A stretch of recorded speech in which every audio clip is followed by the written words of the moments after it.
नमस्कार दोस्तों, Sandeep Chaudhary YouTube channel पे आप सभी का स्वागत है।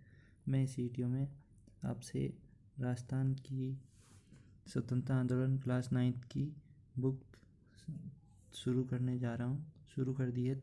3 चैप्टर ऑलरेडी कंप्लीट हो चुके हैं। 4th चैप्टर अपन यहाँ इस वीडियो में शुरू करने जा रहे हैं। 4th चैप्टर के बारे में ब्रीफ इंट्रोडक्शन दे देता हूँ आपको। अगर आप इस चैनल पे नए हैं तो आप इस चैनल को लाइक, सब्सक्राइब और शेयर करना नहीं भूलें। ये जितने भी आपके यहाँ पे चैप्टर अपलोड किए जा रहे हैं, ये राजस्थान की कोई भी एग्ज़ाम, कंपटीशन एग्ज़ाम और प्लस 9th क्लास के लिए भी हेल्पफुल हो सकते हैं। तो आप ज़रूर इस चैनल को लाइक, सब्सक्राइब और शेयर कर लें और अपने कीमती सुझाव भी कमेंट बॉक्स में ज़रूर दें। तो दोस्तों चलो शुरू करते हैं इस वीडियो में। इस 4th चैप्टर का नाम है राजस्थान में जनजातियों के आंदोलन। इस चैप्टर में हम पढ़ेंगे राजस्थान में प्रमुखतः मेर विद्रोह जो 1818 से 1824 के बीच हुआ था। फिर पढ़ेंगे भील विद्रोह के बारे में जो 1818 से 1860 के बीच में हुआ था। फिर पढ़ेंगे उदयपुर में मोतीलाल तेजावत के नेतृत्व में विद्रोह जो 1921 के आसपास हुआ था। और फिर पढ़ेंगे मीणाओं के बारे में विद्रोह 1851 से 1860। तो दोस्तों इस चैप्टर को अपन 2 पार्ट में करने की कोशिश करेंगे क्योंकि ये काफ़ी बड़ा है इसलिए, और साथ ही अच्छे से कवर करने के लिए। तो चलो शुरू करते हैं दोस्तों।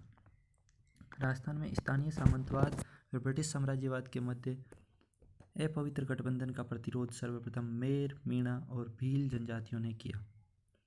मेर विद्रोह 1818 टू 1824। मेरों द्वारा आबाद क्षेत्र अंग्रेजों के आगमन के पूर्व सीधे तौर पर किसी राजनीतिक सत्ता के नियंत्रण में नहीं था। मेरों द्वारा आबाद क्षेत्रों के भूभाग मेवाड़, मारवाड़ और अजमेर के अंतर्गत थे।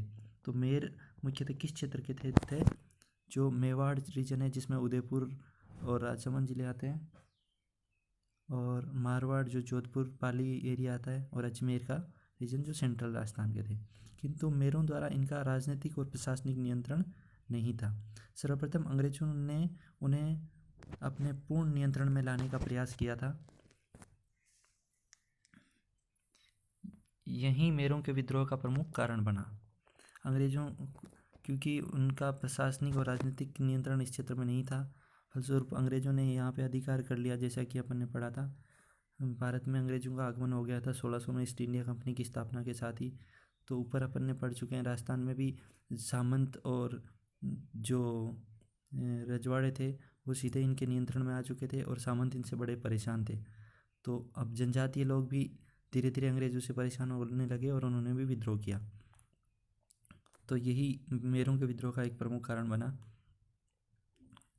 सन 1818 में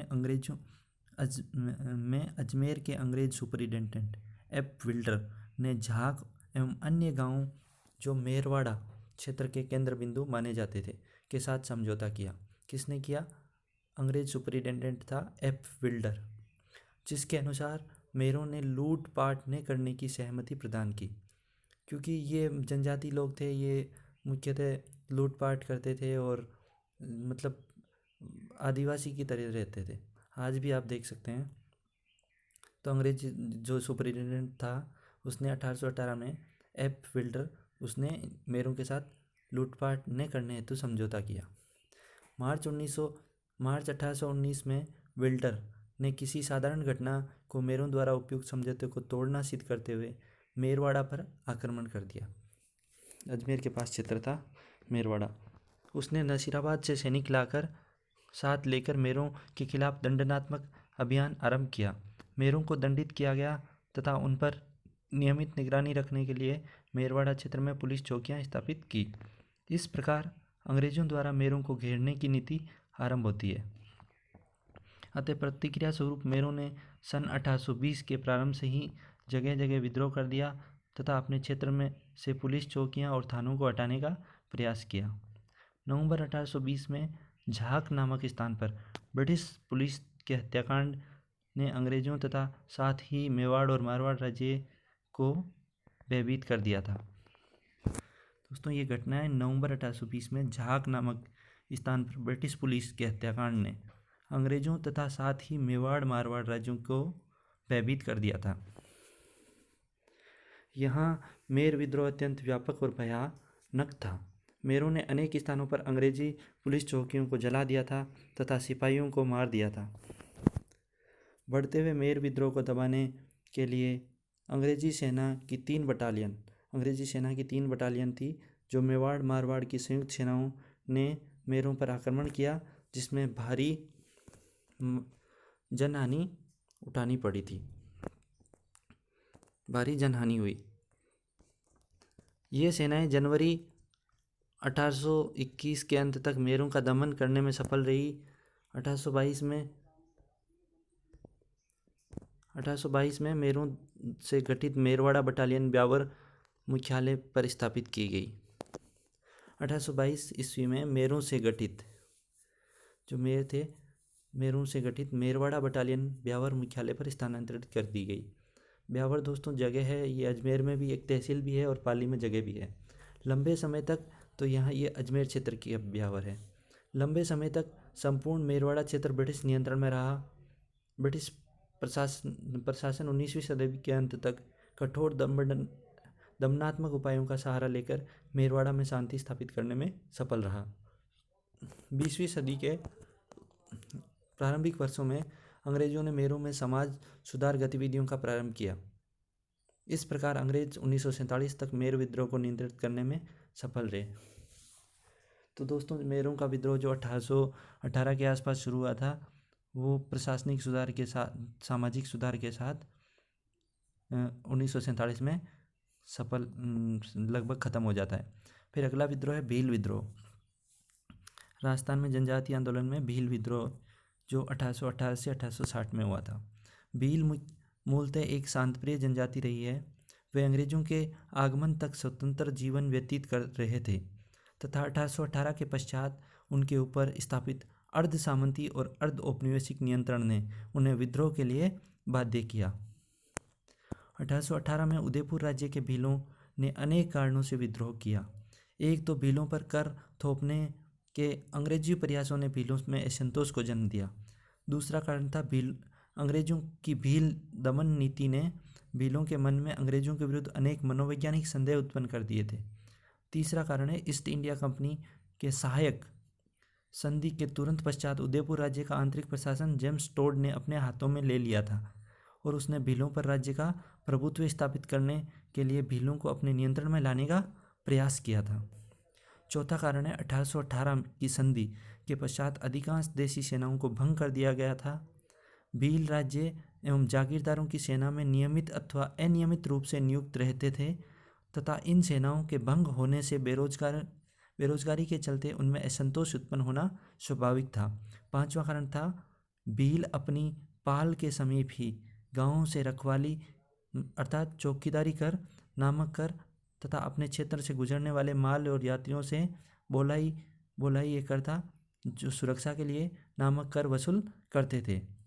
जेम्स टोड ने राज्य की आय और राजस्व में वृद्धि के प्रयासों के अंतर्गत तथा भीलों पर कठोर नियंत्रण स्थापित करने के ध्येय से भीलों से उनके ये अधिकार छीन लिए थे। तो पांचवा कारण है दोस्तों, जो रखवाली कर था जो चौकीदारी के लिए होता था और बोलाई कर था जो सुरक्षा के लिए होता था, ये अधिकार भी उसने इनसे छीन लिए। यह भील विद्रोह का तत्कालिक कारण बना। जो चौकीदारी और जो रखवाली और बोलाई कर था वो भीलों से छीनने के कारण कर्नल टोड यही तत्कालिक कारण बना था भील विद्रोह का। भीलों ने अपने इन परंपरागत अधिकारों को छोड़ने से इनकार करते हुए अंग्रेजों व उदयपुर राज्य के विरुद्ध विद्रोह कर दिया। 1818 ईस्वी के अंत तक उदयपुर राज्य के भीलों ने यह चेतावनी देते हुए अपने स्वतंत्रता घोषित कर दी कि यदि सरकार उन्हें आंतरिक मामलों में हस्तक्षेप करेगी तो वे विद्रोह के लिए बाध्य होंगे। भीलों ने अपने क्षेत्रों की नाकेबंदी करते हुए राज्य के विरुद्ध बगावत कर दी। लंबे समय तक राज्य के अधिकारी भील क्षेत्रों में नहीं घुस सके। 1820 के आरंभ में अंग्रेजी सेना का एक अभियान दल विद्रोही भीलों के दमन हेतु भेजा गया, किंतु इसे सफलता नहीं मिली। अंग्रेजी सेना की असफलता ने भील विद्रोह को और अधिक तीव्र कर दिया था। आगे चलकर जनवरी 1823 में ब्रिटिश और रियासत की संयुक्त सेनाओं ने दिसंबर 1823 ईस्वी तक भील विद्रोह को दबाने में सफलता प्राप्त की। उदयपुर राज्य के भील विद्रोह से प्रभावित होकर डूंगरपुर व बांसवाड़ा राज्यों के बिलों ने भी अल्प अशांति उत्पन्न की तथा 1825 में आदिवासी विद्रोहों की बिखरी हुई घटनाएं घटी। डूंगरपुर राज्य में स्थिति अधिक गंभीर थी, इसलिए बिलों के दमन हेतु अंग्रेजी सेना भेजी गई, किंतु वास्तविक संघर्ष आरंभ होने से पूर्व ही भील मुखियाओं ने मई 1825 में समझौता कर लिया।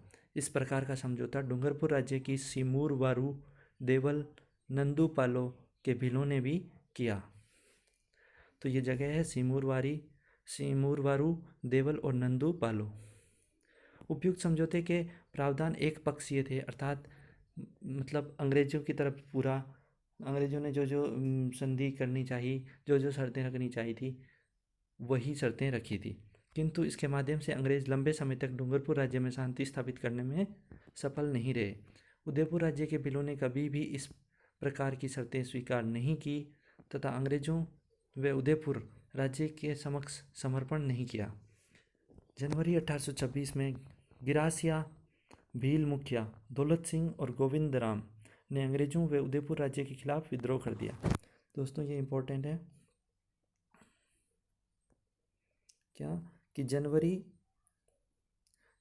1826 में गिरासिया, भील मुखिया दौलत सिंह और गोविंद राम ने अंग्रेजों व उदयपुर राज्य के खिलाफ क्या कर दिया था? विद्रोह कर दिया। 1826 में लंबी बातचीत के उपरांत दौलत सिंह के आत्मसमर्पण के पश्चात ही यह विद्रोह समाप्त हुआ। अंग्रेजों व उदयपुर राज्य ने 1838 तक भीलों के प्रति उदार नीति अपनाई, क्योंकि दमनात्मक सैनिक आक्रमण के वांछित परिणाम प्राप्त नहीं हुए थे। यूं छुटपुट भील विद्रोह की घटनाएं जारी रही, किंतु कुल मिलाकर 1838 तक उदयपुर राज्य में शांति रही। 1836 में बांसवाड़ा राज्य में भील उपद्रव हुए, जिन्हें अंग्रेजी सेना की सहायता से बांसवाड़ा के महारावल ने तुरंत नियंत्रित कर दिया था। अंग्रेजों ने बल प्रयोग के उपाय नहीं छोड़े, बल्कि मेरवाड़ा बटालियन की पद्धति पर भीलों के विरुद्ध लंबी सैनिक योजना तैयार की, जिसके अंतर्गत भीलों पर नियंत्रण स्थापित करने के उद्देश्य से भीलों की सेना के गठन का निर्णय किया। अप्रैल 1841 में गवर्नर जनरल ने अपनी सलाहकार परिषद की सलाह पर मेवाड़ भील कोर के गठन को स्वीकृति प्रदान की। ये दोस्तों इम्पोर्टेंट है। अप्रैल 1841 में गवर्नर जनरल ने अपनी सलाहकार परिषद की सलाह पर मेवाड़ भील कोर के गठन को स्वीकृति प्रदान कर दी। मेवाड़ भील कोर जो 1841 में गठित हुई थी का मुख्यालय उदयपुर राज्य में खेरवाड़ा में रखा गया। तो दोस्तों पूछ लेगा एग्जाम में सवाल, मेवाड़ भील कोर का मुख्यालय कहाँ था? तो उदयपुर के खेरवाड़ा में। मेवाड़ के भील क्षेत्रों में खेरवाड़ा और कोटड़ा में 2 छावनियाँ स्थापित की गई। जो मेवाड़ का भील क्षेत्र था, जिसमें खेरवाड़ जो उदयपुर में जगह थी और कोटड़ा, वहाँ 2 छावनियाँ स्थापित की गई। अंग्रेजों के सैनिक उपाय कुछ समय तक ही भीलों को शांत रख सके। 1844 में बांसवाड़ा राज्य में छिटपुट भील विद्रोह हुए। इसी समय माही काठा एजेंसी के अंतर्गत पोशिना जो गुजरात में है तथा सिरोही राज्य के भील और ग्रासिया विद्रोही हो गए थे। भील और ग्रासिया इन क्षेत्रों में रहते थे। बांसवाड़ा राज्य के भील विद्रोह को गुजरात में 1846 के कुंवारे जीवे वसाओं के नेतृत्व में गुजरात में के भील विद्रोह से बढ़ावा मिला। दोस्तों ये इंपॉर्टेंट है। बांसवाड़ा राज्य के भील विद्रोह को गुजरात में 1846 के कुंवार जीवे वसाओं के नेतृत्व में गुजरात के भील विद्रोह से बढ़ावा मिला था। किसको? बांसवाड़ा राज्य के भील विद्रोह को।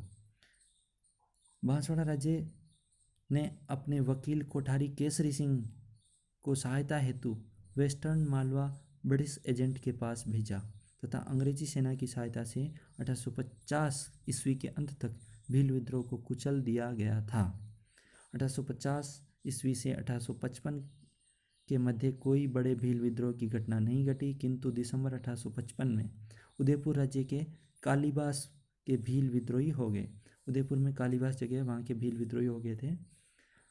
महाराणा ने मेहता सवाई सिंह को एक सेना लेकर 1 नवंबर 1856 को भीलों के दमन हेतु भेजा।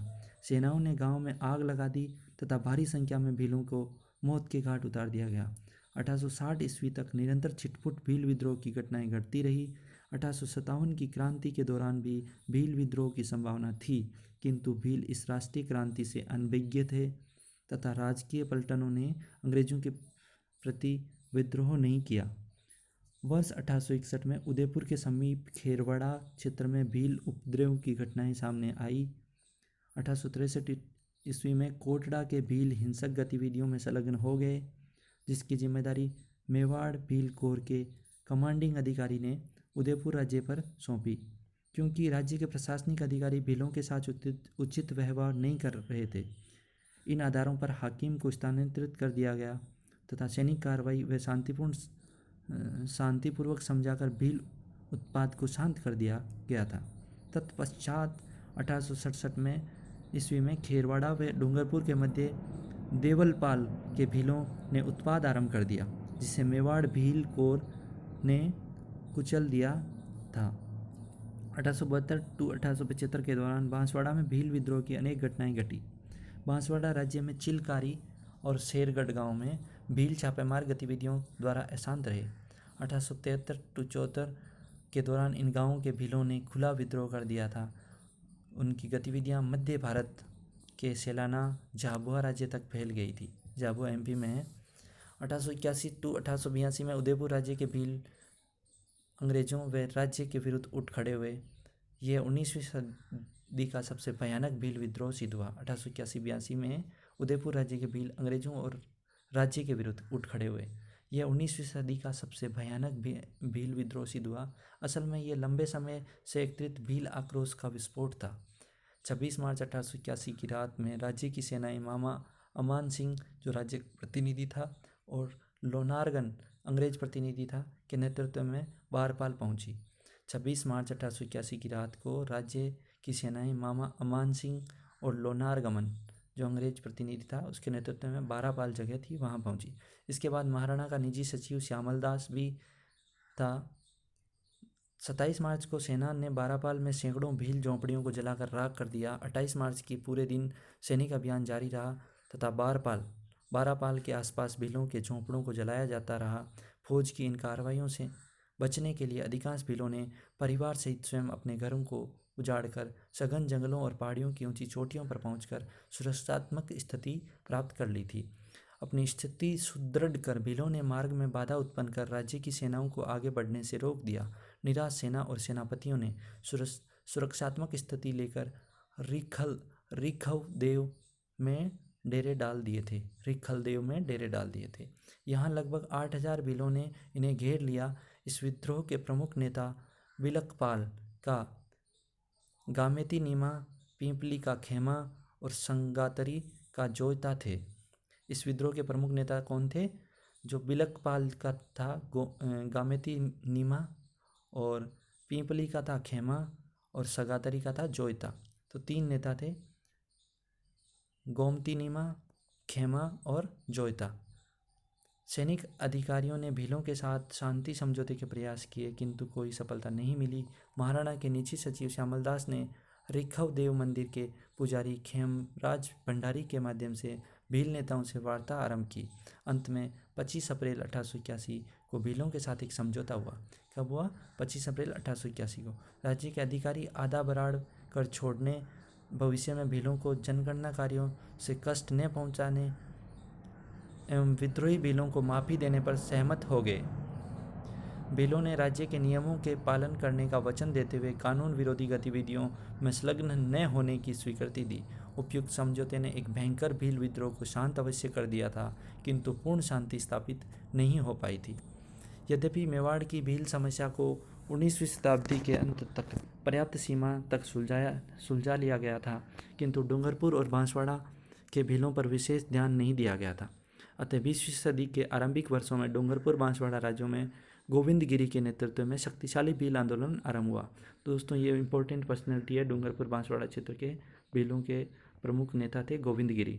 गोविंदगिरी ने भीलों के उत्थान हेतु समाज और धर्म सुधार आंदोलन आरंभ किया था, जो आगे चलकर राजनीतिक आर्थिक विद्रोह में परिवर्तित हो गया था। गोविंदगिरी डूंगरपुर में बड़सा नामक गाँव के निवासी और जाति से बंजारा थे। दोस्तों, ये इंपॉर्टेंट है पूरी लाइन, तो आप इसको अंडरलाइन भी कर सकते हैं। दोस्तों, ये है पूरा गोविंदगिरी डूंगरपुर राज्य के बसाड़ बड़सा नामक गांव के निवासी और जाति से बंजारा थे। ठीक है, वे स्वयं छोटे किसान थे। उनकी निर्धन आर्थिक दशा व उनके पुत्रों और पत्नी की मृत्यु ने उन्हें आध्यात्मिक की ओर प्रेरित किया तथा वे सन्यासी बन गए। वे कोटा बूंदी अखाड़े के साधु राजगिरी के शिष्य थे। वे किसके थे? शिष्य थे। कोटा बूंदी अखाड़े के साधु राजगिरी के शिष्य थे। उन्होंने धुनी स्थापित कर निशान मतलब होता है ध्वज लगाकर आसपास के क्षेत्रों में भीलों को आध्यात्मिक शिक्षा देना आरंभ कर दिया था। गोविंद गिरी के विचारों ने भीलों को जागृत किया और उन्हें अपनी दशाओं और अधिकारियों के प्रति जागरूक बनाया। इन विचारों ने उन्हें ये सोचने के लिए भी बाध्य कर दिया था कि उनके वर्तमान शासकों ने उन्हें पराधीन कर रखा है, जबकि वे स्वयं इस भूमि के स्वामी थे एवं इन्हें इस पर पुनः शासन करना चाहिए। इस प्रकार ये समाज एवं धर्म सुधार आंदोलन आर्थिक एवं राजनीतिक आंदोलन के रूप में बदलता जा रहा था। गोविंद गिरी की उपयुक्त शिक्षाओं व कल्याणकारी गतिविधियों के कारण उनका भगत पंथ भीलों में अत्यधिक लोकप्रिय हो रहा था। उन्होंने गोविंद गिरी ने जो एक पंथ चलाया था भगत पंथ, ये इंपॉर्टेंट है दोस्तों। गोविंद गिरी ने क्या चलाया था? भगत पंथ। भीलों में अत्यधिक लोकप्रिय हो रहा था। गोविंद गिरी के बढ़ते हुए प्रभाव से राजा, उनके अधिकारी एवं जागीरदार चिंतित होने लगे थे कि उसका बढ़ता हुआ प्रभाव कहीं उनकी सत्ता को पलट न दे। अतः वे इन उपदेशकों और प्रचारकों को अपने राज्य अथवा जागीर की सीमाओं से बाहर निकल जाने पर बाध्य करने लगे, जिससे वर्गीय कटुता बढ़ने लगी तथा समाज और धर्म सुधार आंदोलन राजनीतिक स्वरूप प्राप्त करने लगा था। सन 1908 में गोविंद गिरी ने राजपूताना छोड़कर 1910 तक एक कृषक के रूप में गुजरात के सूत और ईडर राज्य के भीलों में कार्य किया। 1908 से लेकर के 1910 तक गोविंद गिरी गुजरात में सूत और ईडर राज्य के भीलों में कार्य किया। उन्होंने इन राज्य के भीलों को जागृत कर उनका शक्तिशाली जन आंदोलन तैयार किया था। ईडर राज्य के अंतर्गत पालपट्टा में भील आंदोलन में से ऐसी स्थिति उत्पन्न हुई कि वहां के जागीरदार ने भीलों के साथ 24 फरवरी 1910 को एक समझौता किया। इस समझौते के अंतर्गत कुल 21 शर्तें थी जो भीलों के अधिकारों से संबंध रखती थी। इस समझौते ने राजस्थान गुजरात के भीलों को सामंती शोषण के विरुद्ध लड़ने का उत्साह दिया। यह समझौता गोविंद गिरी के आंदोलन की सफलता कहा जा सकता है। सन 1911 के आरंभ में वह डूंगरपुर राज्य स्थित अपने मूल स्थान वड़सा, जो उनका गांव था, जन्म स्थान था, वहां पर आ गए। वहां उसने धुनी स्थापित कर भीलों को आधुनिक पद्धति पर उपदेश देना आरंभ किया। सन 1911 में उन्होंने अपने पंथ को नए रूप में संगठित किया तथा धार्मिक शिक्षाओं के साथ साथ भीलों को सामंती और औपनिवेशिक शोषण से मुक्ति की युक्ति भी समझाने लगे। उन्होंने प्रत्येक भील गांव में अपनी धुनी स्थापित की और उनकी रक्षा हेतु कोतवाल नियुक्त किए गए। गोविंद गिरी द्वारा नियुक्त कोतवाल केवल धार्मिक मुखिया ही नहीं थे, बल्कि अपने क्षेत्र के सभी मामलों के प्रभारी थे। वे भीलों के मध्य विवादों का निपटारा भी करते थे। इस प्रकार अन्य अर्थों में गोविंद गिरी की समानांतर सरकार चलने लगी, किंतु दूसरी ओर राजा और जागीरदार द्वारा उनके शिष्यों का उत्पीड़न भी जारी रहा। तो दोस्तों ये फोटो में दिखाए गए हैं, ये गोविंद गिरी भीलों के लीडर थे। फिर बड़सा जो जन्म स्थान है उनका गोविंद गिरी की गतिविधियों का केंद्र बन गया था। ईडर सूत जो दोनों गुजरात में स्थल है, बांसवाड़ा व डूंगरपुर राज्य तथा पंचमहल व खेड़ा जिले के भील वहाँ आने लगे। कहाँ आने लगे? बड़सा में। इस आंदोलन का प्रभाव संपूर्ण दक्षिणी राजस्थान के राज्यों और बम्बई सरकार के अंतर्गत गुजरात के भील क्षेत्रों में फैल गया था। उनके बढ़ते हुए प्रभाव से भयभीत होकर अप्रैल 1913 में डूंगरपुर पुलिस ने उन्हें गिरफ्तार कर लिया तथा उनका सभी सामान जब्त कर लिया था। उन्हें उनके धार्मिक पंथ को छोड़ने के लिए धमकाया गया। सामंती व औपनिवेशिक सत्ता द्वारा उत्पीड़क व्यवहार ने गोविंद गिरी तथा एवं उनके शिष्यों को सामंती और औपनिवेशिक दासता से मुक्ति प्राप्त करने हेतु भील राज की स्थापना की योजना बनाने की ओर प्रेरित किया। तो दोस्तों ये मानगढ़ धाम है जिसके बारे में अपन अभी पढ़ेंगे। गोविंद गिरी अक्टूबर 1913 में मानगढ़ पहाड़ी पर पहुंचे तथा भीलों को पहाड़ों पर एकत्रित होने के लिए संदेश वाहक भेजे। धीरे धीरे भारी संख्या में भील पहाड़ी पर आने लगे तथा साथ में राशन पानी और हथियार भी ला रहे थे। इन गतिविधियों ने सूंत, बांसवाड़ा, डूंगरपुर और ईडर राज्यों को चौकन्ना कर दिया था। इन सभी राज्यों ने अपने संबंधित अंग्रेज अधिकारियों से मानगढ़ पर भीलों के जमावड़े व पालों में युद्ध के लिए तैयारी कर रहे भीलों को कुचलने की प्रार्थना की। 6 से 10 नवंबर 1913 में मेवाड़ भील कोर, जो उदयपुर में गठित की गई थी, की 2 कंपनियां और 104 वेलेस्ली राइफल्स की एक कंपनी व 7वीं राजपूत रेजिमेंट की एक कंपनी मानगढ़ पर भीलों के जमावड़े को कुचलने के लिए पहुंची। विफल वार्ताओं के बाद 17 नवंबर 1913 को अंग्रेजी फौजों ने मानगढ़ की पहाड़ी पर आक्रमण कर दिया। कब? 17 नवंबर 1913 को। मानगढ़ की पहाड़ी के सामने दूसरी पहाड़ी पर अंग्रेजी फौजों ने तोप व मशीन गनें तैनात कर रखी थी एवं वहीं से गोला बारूद दागा जाने लगा। लगभग 1 घंटे तक मानगढ़ पर भीलों ने सेना का सफल मुकाबला किया, किंतु आधुनिक युद्ध सामग्री के समक्ष अधिक समय तक वे टिक नहीं सके।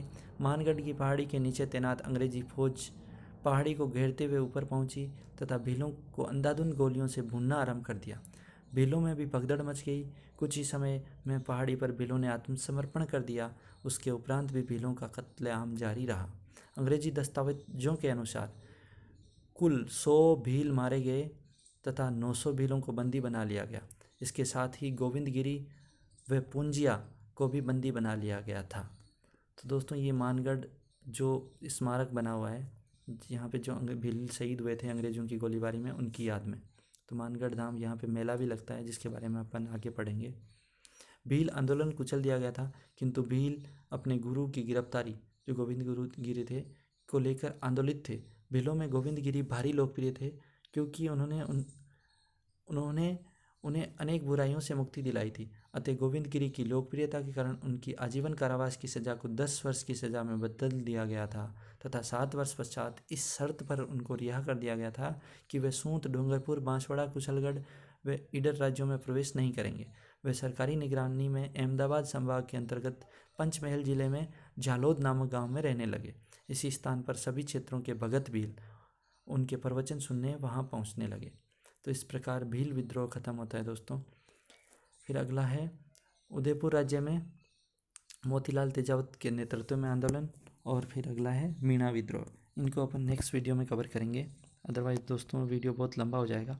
अगर आपका कोई सुझाव हो एक्सप्लेनेशन के बारे में या कुछ और वीडियो लेके आने के बारे में, तो प्लीज़ ज़रूर आप इसके बारे में कमेंट बॉक्स में बताएं। तो दोस्तों, ज़रूर आप लाइक करें इस चैनल को और अधिक से अधिक शेयर करें। यही मेरा वीडियो बनाने का पर्पज़ नहीं है, ताकि अधिक से अधिक आप शेयर करेंगे और लाइक करेंगे तो मेरा भी हौसला बढ़ेगा।